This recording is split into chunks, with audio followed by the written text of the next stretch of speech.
Feature engineering का सबसे पहला टास्क ये है कि हम नल वैल्यूज को किस तरह हैंडल करते हैं। क्विकली हम ये देख लेते हैं नल वैल्यूज होती क्या हैं। नल वैल्यूज एक्चुअली जो है वो एक प्लेस होल्डर होता है। जब कोई वैल्यू एग्जिस्ट नहीं करती, एब्सेंट होती है, तो उसको पांडास या पाइथन या इसके अलावा भी कोई भी जो डेटा प्रोसेसिंग के सॉफ्टवेयर है, वो उसको एक नल वैल्यू असाइन कर देते हैं।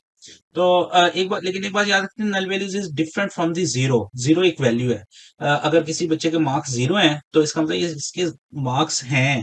लेकिन ये भी पॉसिबल है किसी बच्चे के मार्क्स हमें मालूम नहीं है, वो किसी वजह से उसका पेपर मिस हो गया तो उसका मार्क्स नहीं लगे, तो we call it the missing value.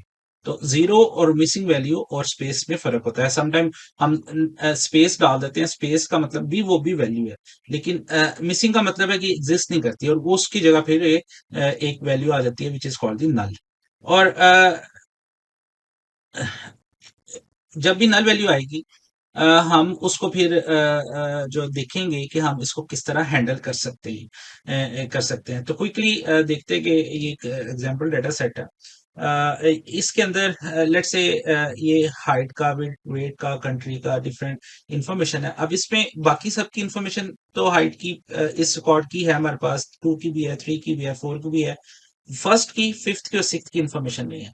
तो इसको हम कहेंगे ये हमारे पास मिसिंग वैल्यू है। इसको भी एन एन लिखा है, इसका मतलब नॉट ए नंबर। तो या ये नॉट ए नंबर है, या इसको हम कह सकते हैं ये मिसिंग वैल्यू। इसी तरह ये वेट है, ये इन लोगों का वेट हमारे पास नहीं है, इसी तरह इसकी कंट्री नहीं है। तो ये पॉसिबल है कि नंबर्स के अंदर भी कोई वैल्यू मिस हो, ये पॉसिबल है कोई टेक्स्ट के अंदर मिस हो, ये पॉसिबल है कोई फ्लोट के अंदर वैल्यूज मिस हो।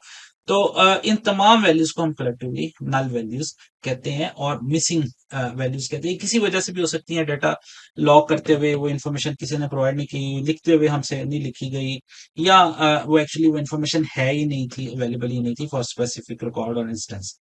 अब नल वैल्यूज को हैंडल कैसे किया जाता है? नल वैल्यूज को जो है वो हैंडल करना जरूरी होता है, क्योंकि अगर नल वैल्यूज को हैंडल ना किया जाए तो मशीन लर्निंग एल्गोरिथम इफेक्टिवली काम नहीं करते। एक तो स्ट्रेट फॉरवर्ड वे है कि नल, जो भी नल वैल्यूज आपको मिले, यू शुड डिलीट इट, आप उसको डिलीट कर दें और उसको सिस्टम में से निकाल दें। तो ये दिस इज वन सोल्यूशन। लेकिन इसका नुकसान ये है कि आपके पास रिकॉर्ड जो है वो कम हो जाएगा, उसमें एक एट्रीब्यूट, एक कॉलम नल है, बाकी तो मौजूद है। तो फिर आप क्या सभी को निकालना चाहें? It is again choice of, we have one choice that we can opt, लेकिन ये थोड़ा सा रिस्की होता है। अच्छा, सम टाइम ये होता है कि हम पूरे पूरे कॉलम्स को भी निकाल सकते हैं, या पूरे पूरे रोज को निकाल सकते हैं। और फिर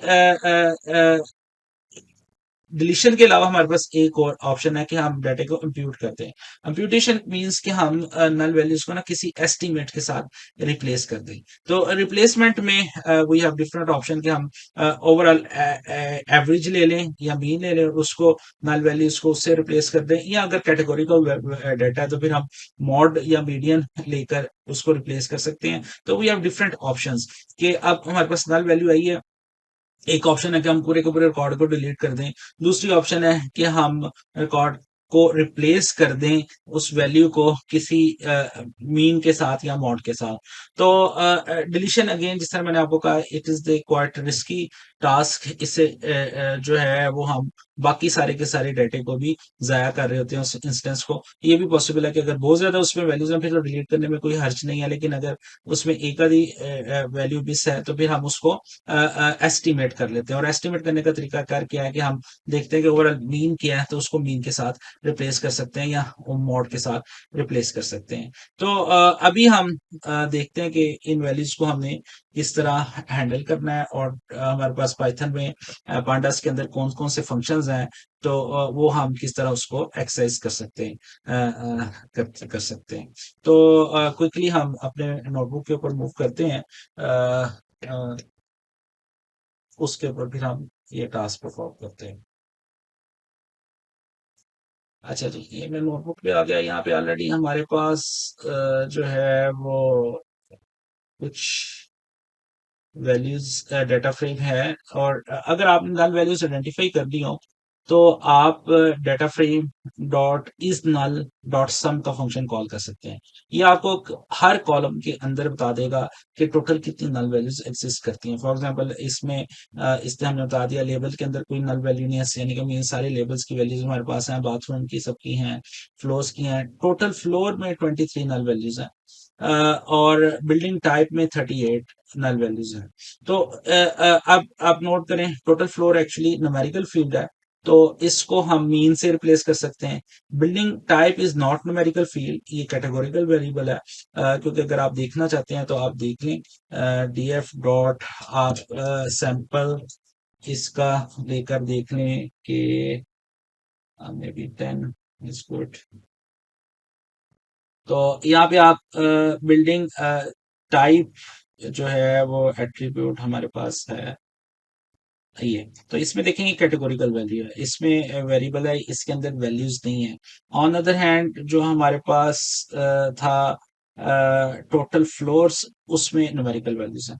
तो अगर हम दोबारा देखें, तमाम डेटा फ्रेम का हम देखना चाहते हैं कितनी नल वैल्यूज हैं, तो हम देखते हैं टोटल फ्लोर में 23 और इसमें बिल्डिंग टाइप है, तो हम टोटल फ्लोर को मीन के साथ रिप्लेस करेंगे और बिल्डिंग टाइप को हम मॉड के साथ करेंगे।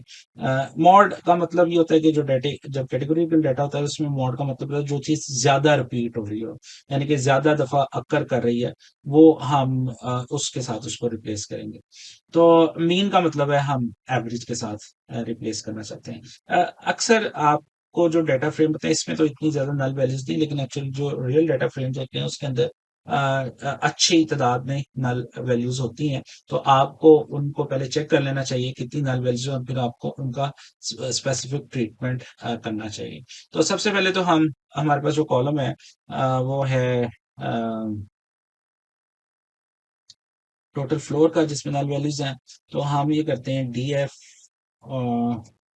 Total floor dot mean. इसका अगर आपने मीन लेना है तो इजीली आप इस तरह कर सकते हैं। अब आप इसका मीन ले लें, ये आपके पास ये मीन वैल्यू है, तो आप इससे इसको रिप्लेस कर दें जहां जहां पे नल है। तो उसको करने के लिए सबसे पहले हम मीन को एक वेरिएबल में स्टोर कर लेते हैं, और आपने जहां जहां पे नल वैल्यूज अकर करती है इस स्पेसिफिक कॉलम में, उसको अगर आप रिप्लेस करना चाहते हैं मीन के साथ, तो आपने जो फंक्शन है हमारे पास पांडास के अंदर अवेलेबल होता है, that is called fill N A, fill not available, या नल वैल्यूज को फिल कर दो। किसके साथ फिल कर दो? इस वेरिएबल में जो वैल्यू है, और इस वेरिएबल में जो वैल्यू है वो किसकी वैल्यू है? वो मीन की वैल्यू है। तो इवेंचुअली हम कह रहे हैं ये मीन की वैल्यू से इसको रिप्लेस कर दो। असल में ये रिप्लेस तो कर देगा, लेकिन अगेन इसका वही मसला है कि ये रिप्लेस करके इस कॉलम को अपडेट नहीं करेगा, बल्कि एक नया कॉलम रिटर्न करेगा।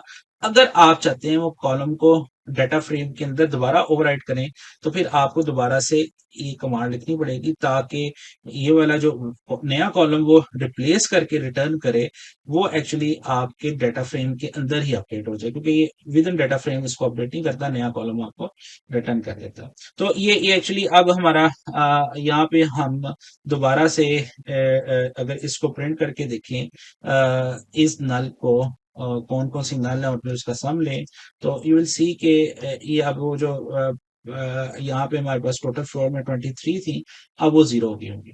तो आप देखें, आप टोटल फ्लोर में कोई भी मिसिंग वैल्यू नहीं रहेगी। लेकिन अभी बिल्डिंग टाइप में हमारे पास we have the missing values, और इसको अब हम मॉड के साथ रिप्लेस करना चाहते हैं। तो सेम इसका भी प्रोसेस सेम होगा, बस इसमें पहले हमने मीन कैलकुलेट किया था, इस दफा हम इस कॉलम के लिए डाटा फ्रेम के लिए मॉड कैलकुलेट करते हैं। तो सबसे पहले हम df जो है इसका करते हैं और इसका हम मॉड लेते हैं। लेकिन इसमें एक छोटा सा मसला है, क्योंकि मीन जो है सिंगल वैल्यू आएगी हमेशा।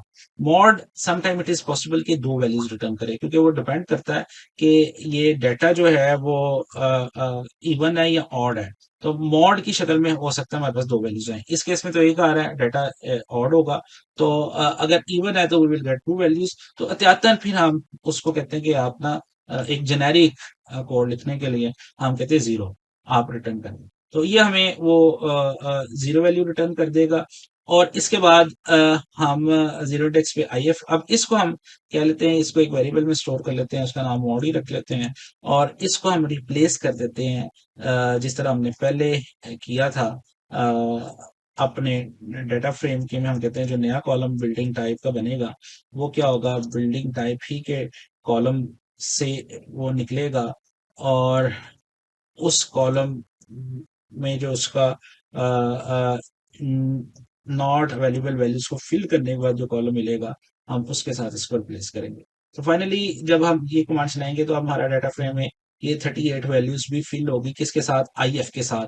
जहां जहां भी मिसिंग था वहां पे आईएफ के साथ रिप्लेस हो गया, यानी कि आईएफ क्या है, वो एक फ्रीक्वेंटली अकरिंग वैल्यू है। तो हम अज्यूम कर रहे हैं जिसकी मिस होगी उसको जो ज्यादा आ रही है वो आईएफ है। ऑफ कोर्स इसमें काफी ऐसी अजम्पशन है कि कुछ वैल्यूज में आईएफ नहीं होगा, कुछ में वो डिफरेंट होगा। तो अब क्या किया जा सकता है, बस ये रिप्लेसमेंट ही की जा सकती है क्योंकि अब वो तो मिस है, तो मिस को हम किसी से भी रिप्लेस कर दें। ऑफ कोर्स इसके नेगेटिव असरात भी हो सकता है मिसिंग वैल्यू सारी की सारी 38 की 38 किसी और से बिलोंग कर रही हो, तो of course it is possible. लेकिन हम इसी तरह जिंदा रहते हैं, इसी तरह जो है मिसिंग वैल्यूज को हैंडल करते हैं। तो एक दफा क्विकली हम देख लेते हैं क्या हमारी सारी मिसिंग वैल्यूज हो गई हैं। तो अब हम देखते हैं सब इज नल वैल्यूज 0 0 है, तो इसका मतलब हमने मिसिंग वैल्यूज को हैंडल कर लिया है। अब हम इसके बाद नेक्स्ट स्टेप की तरफ मूव करते हैं फीचर इंजीनियरिंग में जो है आउटलायर को कैसे रिमूव करना है।